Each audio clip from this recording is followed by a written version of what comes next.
사람은 나이가 들면 사랑도 변할까요? 아니면 오히려 더 깊어질까요? 우리는 흔히 이제는 혼자가 편하다고 말합니다. 하지만 정말 그럴까요? 외로운 밤이 길어질수록 우리 마음속 깊은 곳에서는 따뜻한 온기를 그리워하고 있습니다. 저는 올해로 61세, 다시는 사랑할 줄 몰랐습니다. 그런데 한 남자를 만난 후 내 인생이 변하기 시작했죠. 그리고 그와의 첫날 밤, 나는 비로소 깨닫게 되었습니다. 나이가 든다고 사랑도 끝나는 건 아니란 걸. 60세 노인의 첫날 밤은 어떨까요? 오늘 우리는 61세 서미연 씨의 사연을 들어보도록 하겠습니다. 들어가기 전 구독과 좋아요 눌러주세요. 혼자 보기 아까운 감동적이고 재미있는 사연 빠르게 확인하실 수 있습니다. 그럼 시작하겠습니다. 혼자 사는 것도 10년이면 익숙해질 만했습니다. 누군가를 챙겨야 할 이유도 없었고 밥대를 굳이 맞출 필요도 없었습니다. 그때그때 간단히 한 끼를 해결하는 게 편했습니다. 마트 시식 코너에서 일한 지도 몇 년이 흘렀습니다. 아침부터 끓여놓은 된장국 냄새가 퍼지자 손님들이 하나둘 모여들었습니다. 사람들에게 따뜻한 국을 건네고 반응을 살피는 일이 어느새 일상이 되어 있었습니다. 그런데 그날따라 이상한 기분이 들었습니다. 누군가의 시선이 느껴졌습니다. 고개를 들어보니 한 남자가 서 있었습니다. 김정우. 매일 같은 시간, 같은 자리에서 즉석식품 코너를 둘러보던 손님이었습니다. 처음에는 신경 쓰지 않았습니다. 워낙 많은 손님이 오가는 곳이었으니까요. 하지만 유독 그 사람만 눈에 띄었습니다.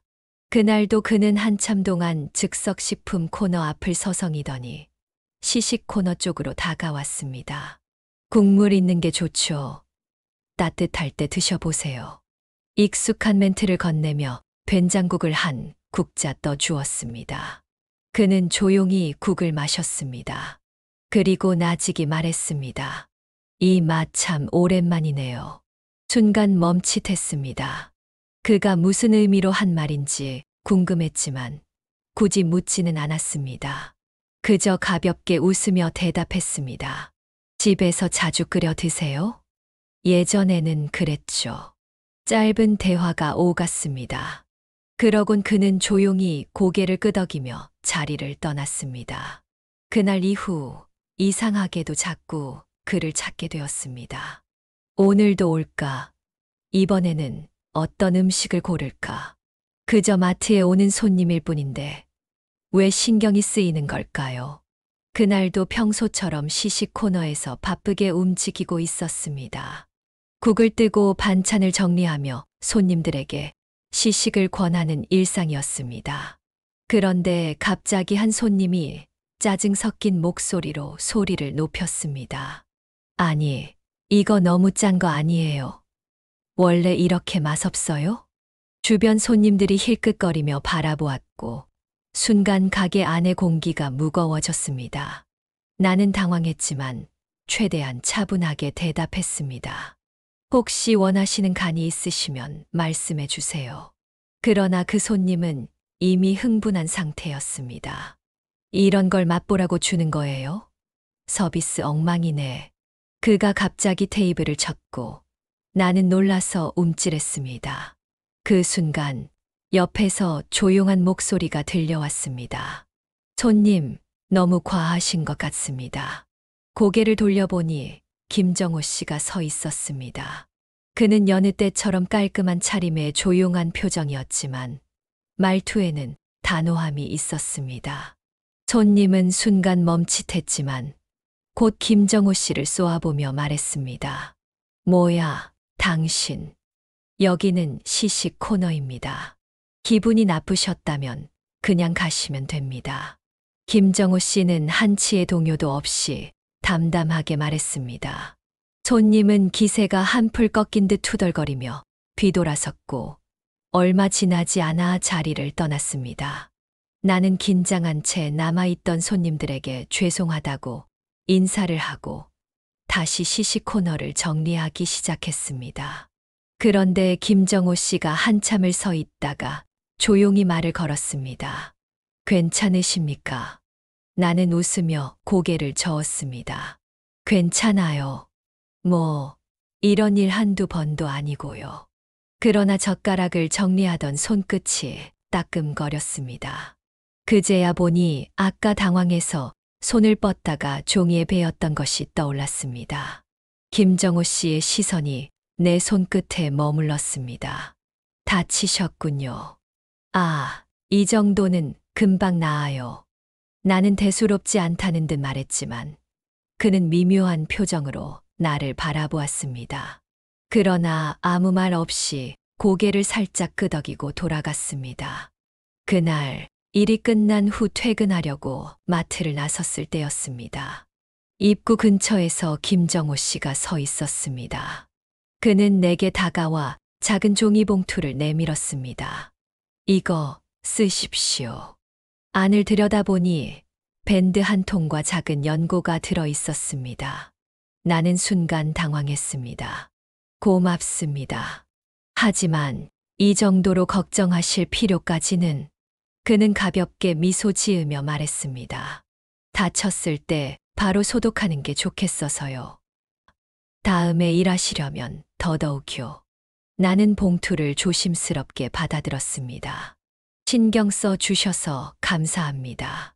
그는 가볍게 고개를 끄덕였고 나는 인사를 건네고 집으로 향했습니다. 누군가가 나를 이렇게 신경 써준 것이 대체 얼마만이었을까요? 그 후 우린 종종 대화를 나누게 되었어요.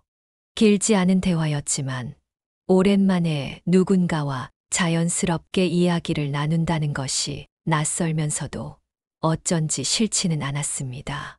그날은 오랜만에 딸 은지가 집에 왔습니다. 저녁을 준비하고 있는데 은지가 가만히 나를 바라보다가 조용히 말했습니다. 엄마, 요즘 뭔가 달라졌어요. 나는 무심코 젓가락을 들다가 멈추고 은지를 바라보았습니다. 네. 기분 좋아 보인다고 해야 하나 뭔가 웃는 게 다르다고 해야 하나. 나는 피식 웃으며 대답했습니다. 그냥 요즘 일도 괜찮고 날씨도 좋고 그렇지 뭐. 그러나 은지는 쉽게 넘어가지 않았습니다. 엄마, 혹시 누군가 만나고 있어요? 순간 당황한 나는 괜히 물컵을 들고 한 모금 마셨습니다. 무슨 소리야? 별일 없어. 진짜 아니야? 나는 단호하게 고개를 저었지만 이상하게도 심장이 빠르게 뛰었습니다. 은지는 한참 나를 바라보다가 조용히 한숨을 쉬었습니다. 예전에 아빠도 기분 좋을 때는 다정했잖아. 그 말 속에는 아버지에 대한 깊은 불신과 상처가 묻어 있었어요. 엄마, 내가 진짜 엄마 걱정돼서 그래. 엄마가 또 상처받는 거 나 못 본다. 나는 순간 아무 말도 할 수 없었어요. 그저 은지를 바라볼 뿐이었어요. 그날 밤 은지가 돌아간 후에도 그녀의 말이 머릿속을 맴돌았습니다. 나는 정말 쉽게 마음을 주고 있는 걸까요? 아니면 너무 오랫동안 혼자였던 걸까요? 그러던 어느 날 핸드폰이 울렸습니다. 모르는 번호. 별 생각 없이 전화를 받았습니다. 그러나 들려온 목소리에 온몸이 순간 굳어버렸습니다. 잘 지냈냐? 절대 잊을 수 없는, 그리고 잊어야만 했던 그 사람. 박철수. 오랜만에 좀 보자. 할 얘기가 있거든. 손끝이 차가워졌습니다. 어떻게 왜? 이제 와서 대체 무슨 말을 하겠다는 걸까요? 나는 할 얘기 없습니다. 전화하지 마세요. 단호하게 말했습니다. 그러나 그의 목소리는 여전히 느물거렸습니다. 에이, 너무 차갑게 굴지 마. 내가 요즘 좀 힘들어. 그는 예전에도 그랬습니다. 돈이 궁하면 연락하고 필요할 때만 다정한 척 굴다가 자기 뜻대로 안 되면 화를 냈습니다. 이제는 달랐습니다. 내 인생에서 그는 더 이상 아무 의미도 없는 사람이었습니다. 난 할 말 없습니다. 전화하지 마세요. 다시는 단호하게 전화를 끊었습니다. 그러나 손이 떨리고 있었습니다. 그날 평소보다 일찍 마감을 했습니다. 집으로 돌아가는 길 한숨을 쉬며 걸었습니다. 그런데 마트를 나서려는데 미연 씨, 익숙한 목소리가 들렸습니다. 고개를 들자 김정호 씨가 서 있었습니다. 어디 가십니까? 애써 웃었습니다. 아, 그냥 집에 가려고요. 그는 가만히 나를 바라보았습니다. 늘 조용하고 따뜻한 눈빛이었습니다. 그런데 오늘은 마치 뭔가 알고 있는 듯한 표정이었습니다. 괜찮습니까? 네. 아까 전화 받고 표정이 안 좋으셨습니다. 순간 마음이 복잡해졌습니다. 괜히 눈을 피하며 말했습니다. 아, 별일 아니에요. 그냥. 그런데 그때였습니다. 등 뒤에서 들려온 익숙한 목소리. 오, 이제 마트에서 남자까지 만나고 그러는구나? 등골이 서늘해졌습니다. 천천히 돌아보았습니다. 박철수. 그가 서 있었습니다. 여전히 거칠고 여전히 뻔뻔한 얼굴로. 오랜만이다, 미연아. 김정호 씨가 천천히 나를 보았습니다. 그리고 조용히 한 걸음 앞으로 나섰습니다. 이분이 누굽니까? 박철수는 김정호 씨를 힐끗 보더니 비웃듯 말했습니다.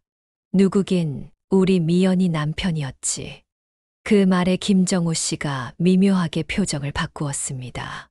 그러나 아무 말도 하지 않았습니다. 그는 그저 조용히 나를 바라보았습니다. 아이고, 이 사람이 요즘 내 기분 좋게 해주는 사람인가 봐. 박철수는 비아냥거리며 말했습니다. 단호하게 잘라 말했습니다. 당신이 신경 쓸 일 아닙니다.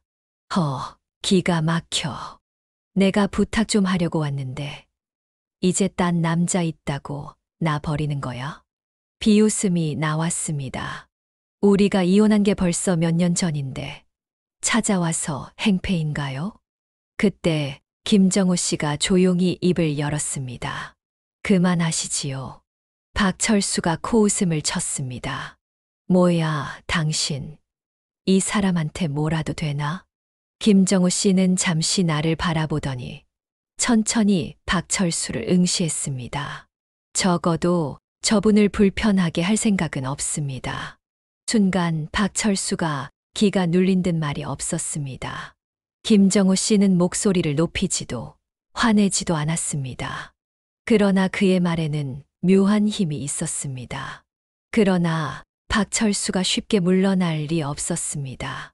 그는 한 걸음 다가오더니 조용히 말했습니다. 어차피 나 이제 갈 데도 없어. 너라도 나 좀 도와줘야지. 안 그래? 가만히 그를 바라보았습니다. 예전에 나는 이런 부탁에 흔들렸을지도 모릅니다. 그러나 이제는 달랐습니다. 도와줄 이유 없습니다. 야, 미연아. 박철수의 얼굴이 일그러졌습니다. 그때 김정호 씨가 휴대폰을 꺼내 들었습니다. 더 이상 귀찮게 하면 경찰을 부르겠습니다. 박철수의 표정이 확 변했습니다. 지금 당장 가십시오. 김정호 씨는 단호했습니다. 잠시 후 박철수는 씩씩거리며 뒷걸음질 쳤습니다. 참나 내가 뭘 그렇게 잘못했다고. 그러더니 짜증을 내며 발길을 돌렸습니다. 그는 결국 사라졌습니다. 그리고 나는 그 뒷모습을 바라보며 아주 깊은 숨을 내쉬었습니다.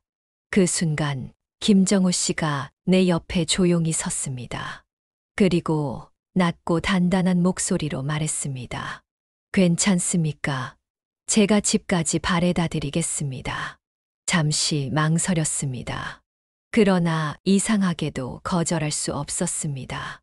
그렇게 저는 김정호 씨와 나란히 걷고 있었지요. 차가운 밤 공기가 몸을 감쌌습니다. 괜찮습니까?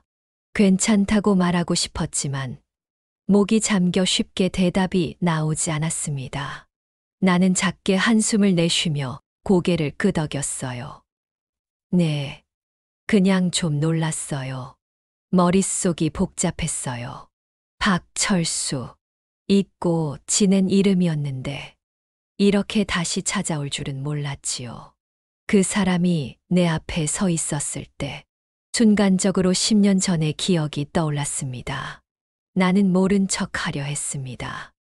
그런데 그 순간 김정호 씨가 조용히 입을 열었다. 전 남편이 자주 찾아오나요? 아니요. 잊고 지낸 지 오래되었는데. 그리고 우린 아무 말 없이 계속 걸었습니다. 나는 잠시 걸음을 멈추었다. 잠깐만요. 김정호 씨도 같이 멈춰 섰다. 나는 깊은 숨을 들이마시고 천천히 입을 열었습니다. 정호 씨한테는 이런 이야기 안 하려고 했는데 한때는 믿었어요. 이 사람과 함께라면 행복할 수 있을 거라고. 하지만 결국 내 손으로 끝냈어요. 김정호 씨는 말없이 듣고 있었다. 처음엔 후회도 했어요. 정말 잘한 선택이었을까? 조금만 더 참았다면 달라지지 않았을까? 그때 김정호 씨가 조용히 입을 열었습니다. 버텼다면 달라졌을 거라고 생각합니까? 나는 순간 아무 말도 하지 못했어요. 그리고 천천히 고개를 저었다. 아니요, 안 변했겠죠. 그럼 잘한 선택이었을 겁니다. 나는 그 말을 가만히 되새겼다. 잘한 선택이었을까? 하지만 어쩐지 김정호 씨의 말이 위로처럼 들렸다. 나는 작게 한숨을 내쉬었습니다. 그때 문득 궁금해졌습니다. 이 사람도 혼자가 익숙한 걸까? 나는 조심스레 물었어요. 정호 씨는요? 왜 혼자 사세요? 김정호 씨는 한동안 말이 없었다. 그러다 조용히 종이컵을 내려놓듯이 천천히 입을 열었습니다.